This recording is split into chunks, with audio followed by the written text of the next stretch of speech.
मैं एक किसान भी हूं और एक यूट्यूबर कर। तो क्या हालचाल है मेरे भाई लोग। क्या आज हम बात करने वाले हैं इस वीडियो के बारे में जो बनाया बदमाश आइकॉन ने। Let's begin. मैं एक किसान भी हूं और एक यूट्यूबर कर। भाई फर्स्ट तो तू एक यूट्यूबर है, कोई किसान नहीं है। और अगर तेरे घर पे किसान है तो तेरे चाचा और तेरे पापा है। तो पब्लिक को ज्ञान मत दे मेरे भाई। यूट्यूब बात करते हैं बीजेपी वालों की चमची के बारे में, यानी कि कंगना रनौत। वही औरत है, बीएमसी ने थोड़ा सा इसका घर क्या तोड़ दिया, इसने पूरी दुनिया सर पर उठा ली थी और आज किसानों की जमीनें दांव पर लगी है। मैडम चमचागिरी करना फर्स्ट तो जो उसका ऑफिस तोड़ा गया वो इनलीगली तोड़ा गया। अगर तेरे को नॉलेज है थोड़ा लॉ का तो फर्स्ट नोटिस दिया जाता है। और पहली बात तो इतने दिन बाद ही क्यों याद आया उनको। और रही दूसरी बात, तो दूसरी बात ये कि लॉ में कहाँ लिखा है कि किसानों की जमीन चली जाएगी मेरे भाई। जी दोसांझ पाजी ने प्रूफ के साथ वीडियो इसको भेजी, इसको टैग किया, ये देख लो मैडम सच्चाई, और 80 साल की बुजुर्ग से माफी मांगो। बस इतनी सी बात पे कंगना भड़क गई। ओए करण जौहर के पालतू, मुझे नहीं पता ये मनजिंदर कौर कौन है, मैं कंगना रनौत हूँ। हैशटैग कंगना सब पर भारी खुद ही डाल रही है हैशटैग। खुद ही अपने आप को कह रही है मैं सब पर भारी हूँ, और ये भी कह रही है मैंने तो ऐसा कुछ ट्वीट किया ही नहीं। मतलब कंगना मैडम ट्वीट करके मुकर गई। झूठ बोलने की भी हद होती है बीजेपी की चमची। कंगना रनौत ने जो ट्वीट किया था वो ट्वीट किया था सही, बट उन्होंने जो फोटो डाली थी वो गलत डाली थी। और वैसे भी कंगना रनौत तो हरामखोर है। आप क्या वो हरामखोर लड़की की वकीली कर रहे हैं? ये एक महाराष्ट्र के मिनिस्टर है और उसके बाद अपनी स्टेटमेंट को जस्टिफाई कर रहे हैं। तू हरामखोर है, यानी तू बहुत नॉटी है। भाई वन साइडेड स्टोरी मत बता, दोनों तरफा स्टोरी बता। दिलजीत भाई को एक तरफा शेर मत बता, अगर बताना है तो दोनों तरफ की स्टोरी बता। अगर तूने अगली बार ये मिसलीड करने की कोशिश की तो मैं वो फोटोज और वीडियोस दिखा दूंगा। दिलजीत पाजी को करण जौहर का पालतू बोला, और पता उसके बाद क्या हुआ है? दिलजीत पाजी ने ये जवाब दिया, और वो भी करारा। तूने जितने लोगों के साथ फिल्म की तो क्या तुम उन सब की पालतू है? फिर तो लिस्ट बहुत लंबी हो जाएगी मालिकों की। हम बॉलीवुड वाले नहीं, हम पंजाब वाले हैं। मैं बॉलीवुड में स्ट्रगल नहीं करता। बॉलीवुड वाले खुद आते हैं मेरे पास और कहते हैं फिल्म कर लो सर। वैसे मैं आपको ये भूल गई थी कि ये बॉलीवुड वाले नहीं है जो तेरे 2-4 ट्वीट देखकर डर जाएंगे और पीछे हट जाएंगे। ये पंजाब वाले हैं, 2 की 36 सुनाएंगे। जब दिलजीत पाजी ने कंगना को मुंह तोड़ दे दनादन जवाब दिए तो कंगना मैडम सुमड़ी में पतली गली निकल गई। 5 तूने फिर इंफॉर्मेशन गलत दी। अब मैं असली इंफॉर्मेशन दिखाता हूँ तुझे।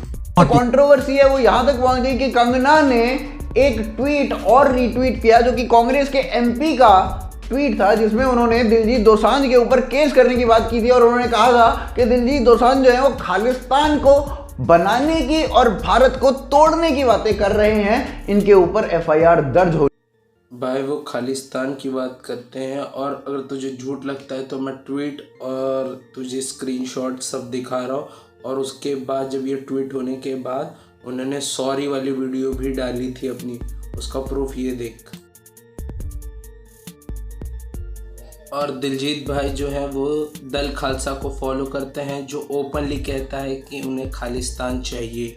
ये देख लो आर्टिकल, और आप देख सकते हो कि उन्होंने फॉलो किया है दल खालसा को। और उनको ऊपर ये भी आरोप है कि वो उनके गानों में खालिस्तान जिंदाबाद का नारा भी लगता है। आप ये देख सकते हो उनकी इंस्टाग्राम आईडी पे जाके। भाई एक बात बताना, जो तेरे देश के टुकड़े करना चाहता है दिलजीत भाई, उसी को क्यों फॉलो करना चाहते हैं? एक बात बताना मुझे। और कुछ बेवकूफ लोग कह रहे हैं कि सरकार ने तो एमएसपी हटाई ही नहीं। अगर सरकार कहती है कि एमएसपी रहेगी तो रिटर्न में लिख के दे दो ना। बिल में तो उसका कोई जिक्र नहीं है, मैंने सारा बिल पढ़ा है, पर सरकार इसे लिखकर नहीं दे।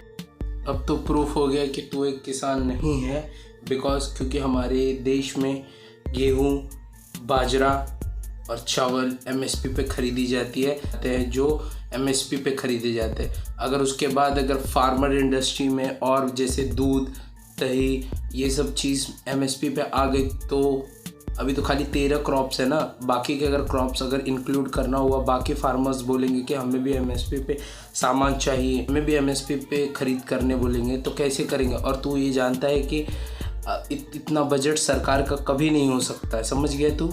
और आज किसानों की जमीनें दांव पर लगी है मैडम, चमचागिरी करना बंद। फार्मर लॉ में कहाँ लिखा है कि कौन से क्लॉज में लिखा है कि किसानों की जमीन चली जाएगी, जरा बताना मुझे। चलूं कि दिल्ली पर बहुत बड़ी मुसीबत मंडरा रही है। गुरु गोविंद सिंह जी की लाडली फौज हजारों घोड़ों और हाथियों के साथ प्रोटेस्ट में किसानों के पास पहुंच चुकी है उनकी रक्षा करने के लिए। ये वही गुरु की फौज है जिसने दिल्ली को फतेह किया था। और क्या आपको यह पता है कि यह वही फौज है जिसे मौत से भी डर नहीं लगता। ये निहंग सिंह बहुत शक्तिशाली और ताकतवर होते हैं, जिसकी वजह से दिल्ली पुलिस भी अब बैरिकेड से थोड़ी सी दूरी बनाकर खड़ी हुई है। चिंता की बात तो यह है कि यह फौज कहीं अपना आपा ना खो बैठे।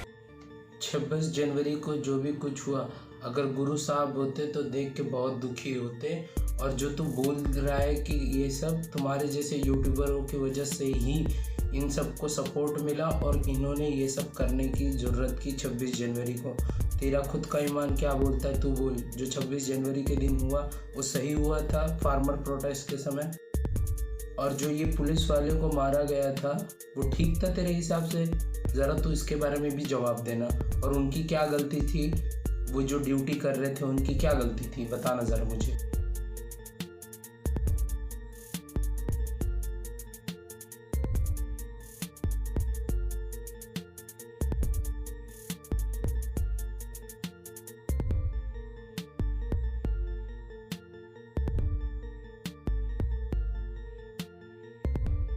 मुझे फार्मर से कोई दिक्कत है ना, मुझे तुझसे दिक्कत।